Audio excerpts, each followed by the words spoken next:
Hi guys, this is Lapacharong Advisor. For our video today is unboxing.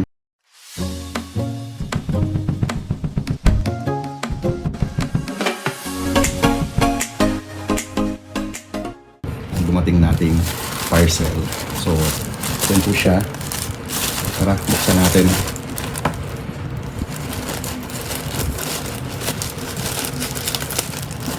Okay. So, yan. Nice. Meron pa siyang order form and ito siya. So, i-check natin kung ito nga ba yung in-order natin, no? Okay, parang ang liit. Diba? So, makikita ko rin naman siya doon sa ano ko. Okay siya guys kasi naka-bubble wrap siya. Hindi yung pagkaka-ano niya, nakapack niya. Parang malaman. Parang hindi ako satisfied sa ano. Ay, ayun, nakadikit. Kalahating kilo? Parang hindi. Yun ako sa ano, duda. Diba? Ay, sorry, nahulog. Ito, parang,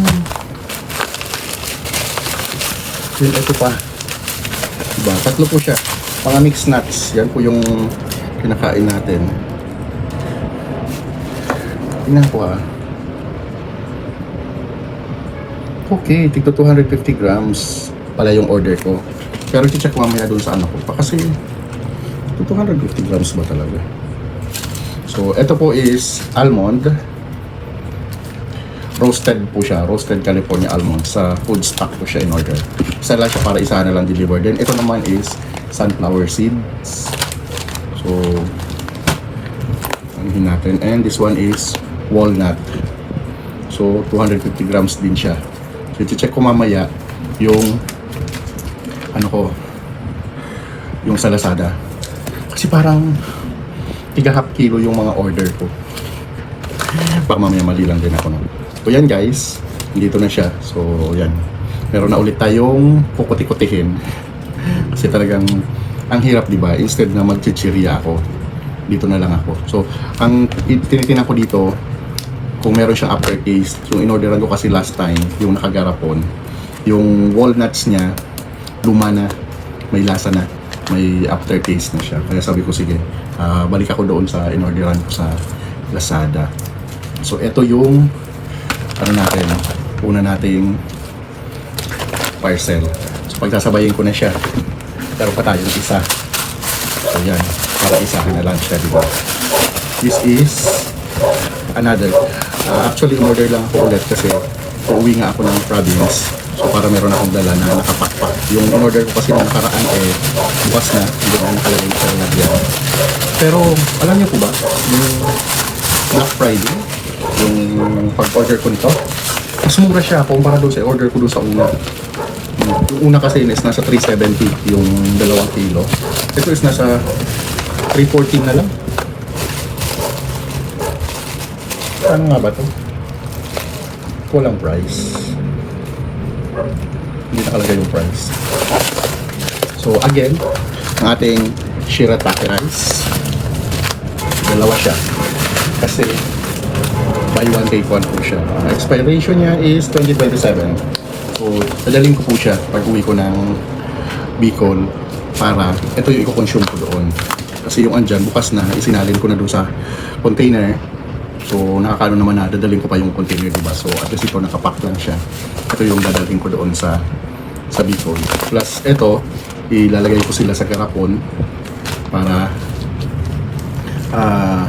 pwede ko rin dalhin yung garapon. Imimix ko po sila para hindi naubos yung isang brand lang or yung isang klase lang ng nuts. So, imimix ko po sila sa isang malaking container kasi pwede kong dalhin yung container para at least yun pa rin yung kakain-kainin natin. At sa biyahe, pwede ko po siyang kain-kainin. And guys, pag minsan, check.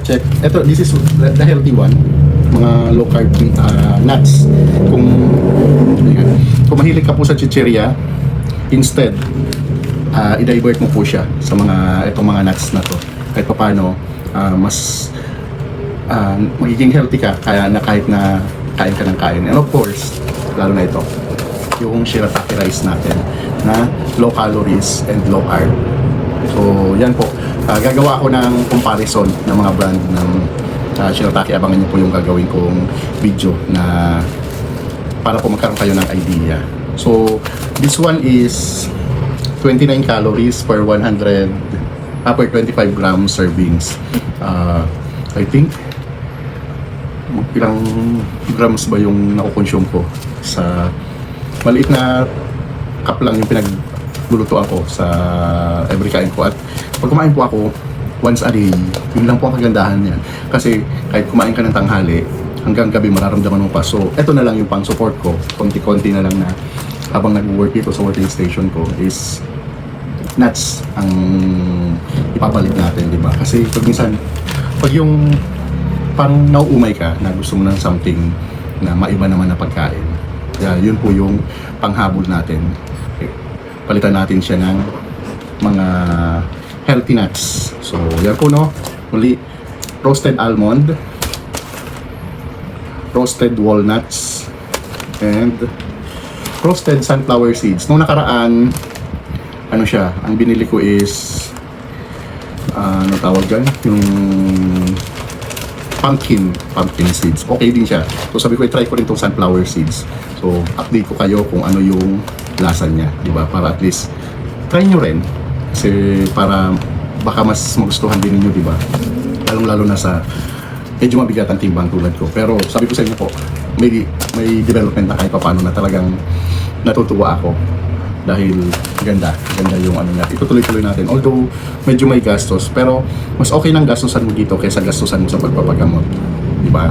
Although nagpapagamot ako kasi may regular check-up tayo. Yun nga lang, mas maganda kapag mawala na yung check-up. Kasi okay na siya sa mga kinakain. Yun nga lang, guys, medyo ano lang, talagang anong disiplina talaga ang kailangan nating ibigay kasi sa totoo lang ang hirap. Ang hirap lalo na kapag yung nagka-carb ka ng, nagki-crave ka ng pagkain ng mga dati mo nang kinakain. Pagandahan po, kapag naglo-low carb po tayo, it doesn't mean na hindi ka pwede magkarne. Yung karne po kasi is fats and energy na binibigyan niya. Ang carbs po na binabawas natin is usually rice at saka yung mga carbohydrates na meron sa ibang mga pagkain. So yung karne po is kailangan pa rin natin, ano lang siya, moderate, hindi araw-araw. Syempre, the way kung paano natin siya lutuin. So yun ang makakatulong doon. Kaya inaano rin natin. Ang kagandahan ngayon through social media, marami na tayong makukuha mga idea, mga opinion sa mga kinakain natin. So yan lang guys, muli po, thank you for watching sa ating unboxing na ginawa ngayon.